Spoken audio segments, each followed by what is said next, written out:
Hey everyone, welcome to our deep dive. And today we're tackling a question that's both ancient and super relevant.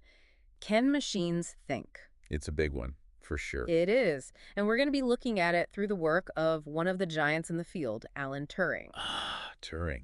His 1950 paper, Computing Machinery and Intelligence, Hmm, it really laid the groundwork for so much of what we talk about today in AI. totally. I mean, what's really mind-blowing is that he wasn't just philosophizing about this stuff.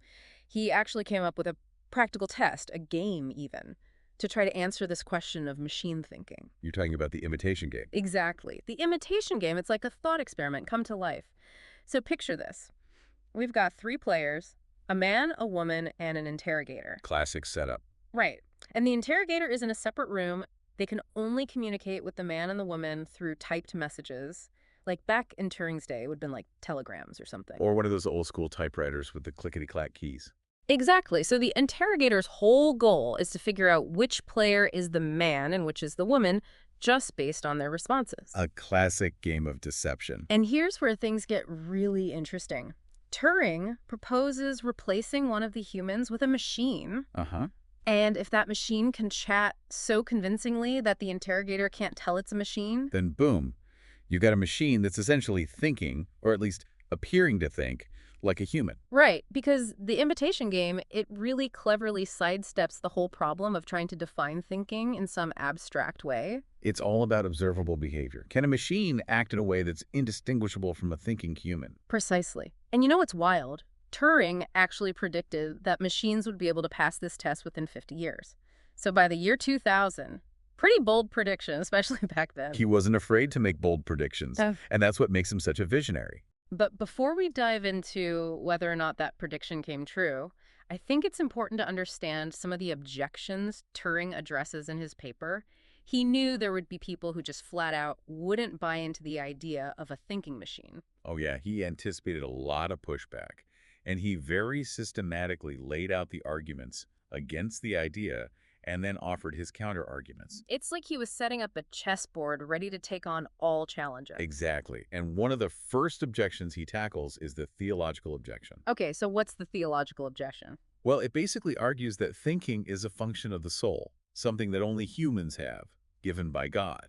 So machines could never truly think because they don't have souls. It's like saying machines can't think because God didn't make them that way. Yeah.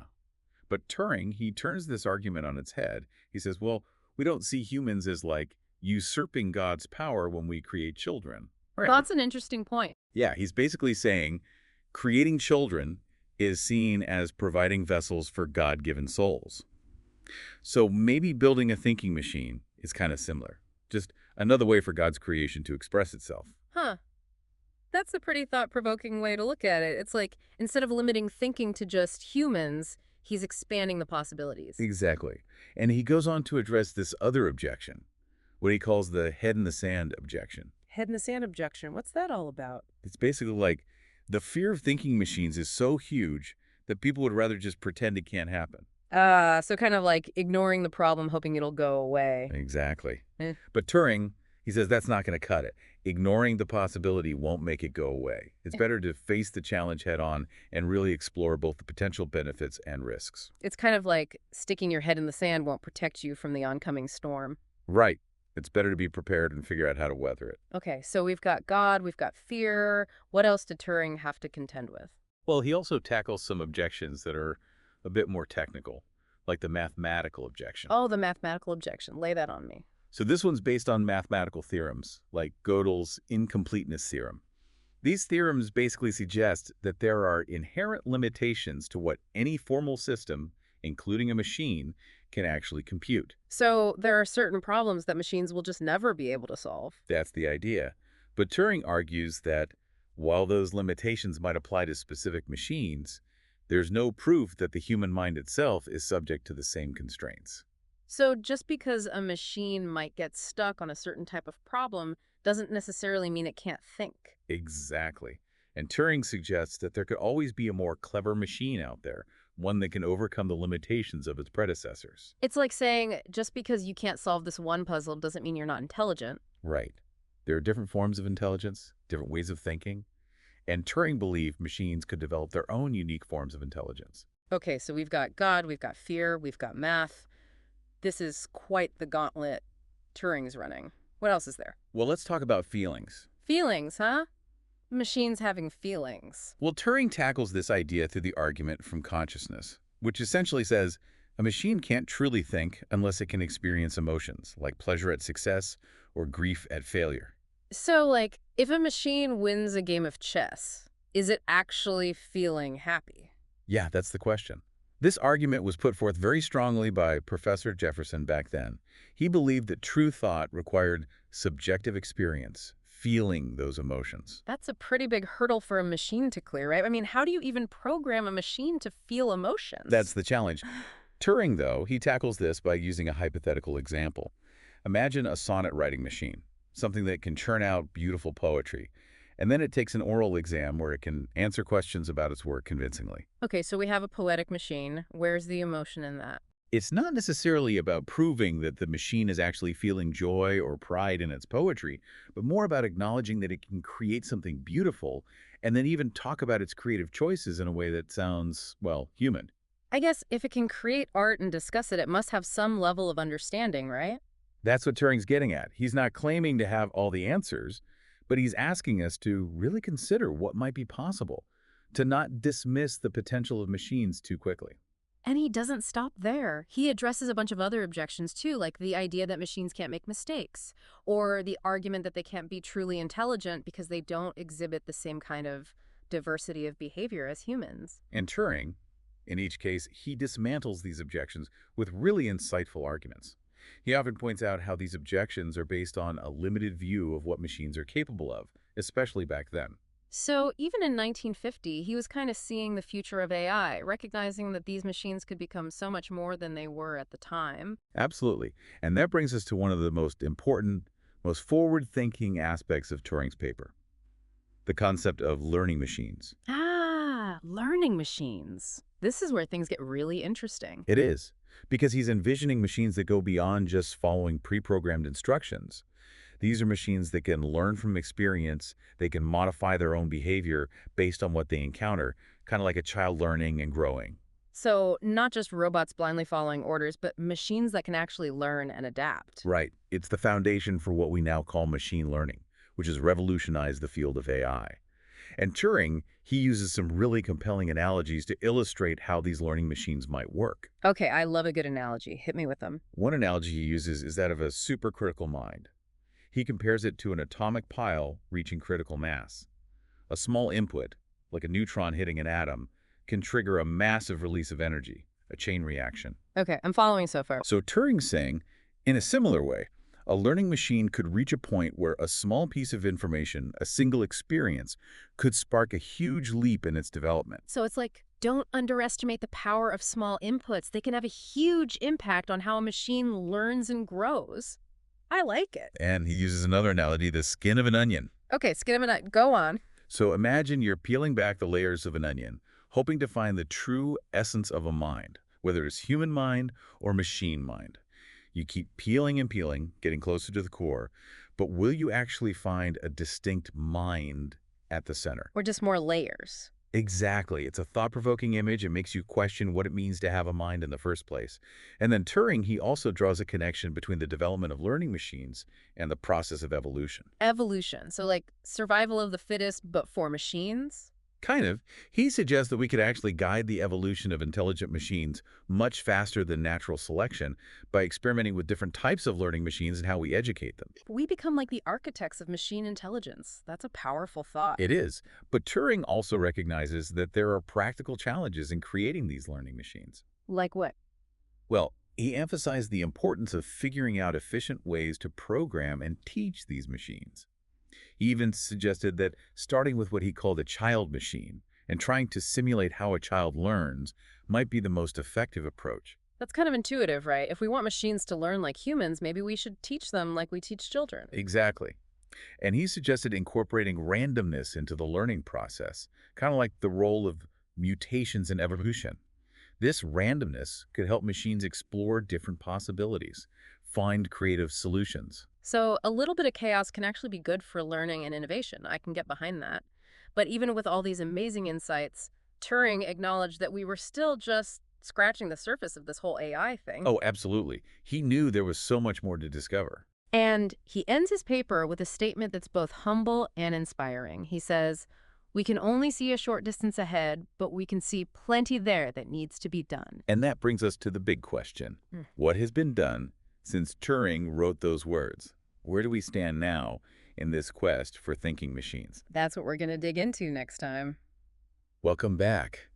You know, it's amazing how fresh and relevant Turing's ideas still feel today, even though he was writing back in 1950. It really is. It's like he gave us this roadmap to the future of AI. Yeah, we're just starting to catch up to his vision. So true. And speaking of predictions, if you remember from part one, Turing actually predicted that machines would be able to pass his imitation game by the year 2000. He did. So did that actually happen? Did machines become thinking machines by the turn of the century? Well, that's a great question, and I think the answer is a bit complicated. It really depends on how strictly you define passing the imitation game. I see what you mean. There have been some pretty impressive AI programs over the years that have come close. You might remember Eugene Goosman back in 2014. Oh, yeah, Eugene Goosman. That was the chatbot that pretended to be a 13-year-old Ukrainian boy, right? That's the one, and it actually fooled a good number of judges into thinking it was a real person. I remember reading about that and thinking, whoa, are we there already? Have machines finally cracked the code of human conversation? It definitely felt like a major milestone. But even with programs like Eugene, there's still a lot of debate about whether they truly understand what they're saying. It's kind of like that argument from consciousness we talked about earlier, right? Right. Even if a machine can produce really convincing language and hold a conversation, does that mean it's truly thinking and feeling the way a human does? It's tough to say for sure. It really is. But regardless of where you stand on that debate, there's no denying that AI has made incredible progress in so many areas that Turing talked about, especially when it comes to those learning machines he envisioned. Yeah. Machine learning is everywhere now. It's like the engine driving so much of the tech we use every day. Exactly. From personalized recommendations on streaming services to medical diagnosis tools to self-driving cars. Machine learning is transforming the world around us. It's mind-blowing to think how much computing power and data storage we have now compared to what Turing had access to back then. Oh, absolutely. Yeah. He talked about needing a storage capacity of 10 to the power of 9, which was huge for the time. But today's computers just blow that number out of the water. We generate and store insane amounts of data, and that's what's fueling all these breakthroughs in AI. You've got massive data sets that these AI algorithms can learn from, which has led to amazing advancements in areas like natural language processing and computer vision. It's like we're teaching machines to see and understand the world the way we do. In a way, yes. And one of the most exciting areas of research is deep learning, which uses these complex artificial neural networks that are actually modeled after the structure of the human brain. So are we getting closer to that skin of an onion analogy that Turing talked about, where we're trying to understand the mind by building something that resembles it? I think we're moving in that direction. We're not quite at the point of replicating the full complexity of the human brain, but deep learning has led to some really remarkable achievements in AI in terms of learning and problem solving. It's fascinating to see how we're using these sophisticated algorithms and tons of data to train AI just like Turing imagined. And while we haven't yet created a fully supercritical machine intelligence where a small input triggers a massive leap forward like he described, there have been some incredible developments in AI systems that can generate creative output. I've seen some of that AI-generated art and music, and it's pretty wild. It's getting harder and harder to tell the difference between human-made and machine-made stuff. I know, it really blurs the lines. And it brings us back to that fundamental question. If a machine can create art or music that's indistinguishable from human work, does that suggest some level of thinking or understanding? It's the kind of question that could keep us debating for centuries. For sure. But there's no doubt that Turing's work, particularly his focus on learning machines, has had a profound impact on the entire field of AI. He really set the stage for so much of what we're seeing unfold today. And his ideas are still sparking new research. For example, there's a lot of interest now in creating AI systems that can learn more efficiently with less data, which was one of the challenges Turing identified way back in 1950. It seems like we're starting to explore those more nuanced and complex aspects of intelligence that he hinted at, like the ability to learn from limited experiences, adapt to new situations, and even demonstrate some kind of common sense reasoning. You're spot on. And these new developments are raising a whole new set of questions ethical questions, philosophical questions about the role of AI in society, the impact on jobs, and even the possibility of AI surpassing human intelligence altogether. It's a lot to wrap our heads around. It really is. It makes you wonder what Turing would make of it all if he were here today. What would he think about the current state of AI and where we're headed? That's a question for the ages. Welcome back to the show. So we've been on this incredible journey exploring Alan Turing's ideas about thinking machines, the evolution of AI, and all the progress it's made since he first posed these questions back in 1950. It's really been quite a ride. It has, and it makes you wonder what Turing would think if he could see where we are today with AI. I think he'd be blown away by how far we've come, especially with things like machine learning and deep learning. I mean, these were concepts he was just starting to explore. Right. And, he wasn't just a tech whiz, he was also a philosopher at heart. So I bet he'd have some pretty strong opinions about the ethical implications of all this Oh, stuff. for sure. Remember, he even talked about needing a telepathy-proof room for his imitation game, just in case ESP turned out to be real. Right. He's thinking about all these angles that most people wouldn't even consider. He was way ahead of his time. Like, how do we make sure AI is developed responsibly? How do we prevent bias in algorithms? Right. What happens to jobs when machines can do so much of our work? He was already asking these questions back then. It's like he handed us this amazing toolbox, but also a warning label saying, use with caution. Exactly. And thinking about his idea of a child machine learning through experience, it really highlights how important it is to instill the right values in these systems as they develop. It's like we're not just building machines, we're kind of parenting them in a way. In a sense, yes. Yeah. We have to teach them right from wrong, make sure they're guided by ethical principles. But what about the idea of AI becoming more intelligent than humans? Turing seemed to think that was a real possibility. Should we be worried about that? That's a question that gets a lot of people fired up.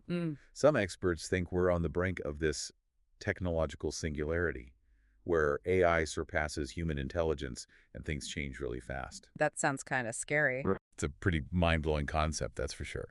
But there are also a lot of experts who think that replicating true human-level intelligence in machines is still a long way off. We may not even fully understand what intelligence is. So we're back to that fundamental question. What does it mean to think? That's the beauty of Turing's work. It challenges us to really think about what intelligence is, to not limit ourselves to our own human perspective. And to recognize that technology can be a powerful tool for expanding our understanding of ourselves and the world around us. Exactly. It can help us achieve incredible things, but it also comes with great responsibility. So as we wrap up our deep dive into Alan Turing's world, I think the biggest takeaway is that his work is more relevant now than ever. His vision of thinking machines continues to shape the field of AI, and his insights force us to grapple with some of the biggest questions facing humanity. And as we move forward, his words are a reminder that we need to keep exploring, keep innovating, but also keep asking those tough questions to ensure that the future of AI is a bright one for everyone. Thanks for joining us on this incredible journey. Keep those minds curious, and until next time, keep exploring the amazing world of AI.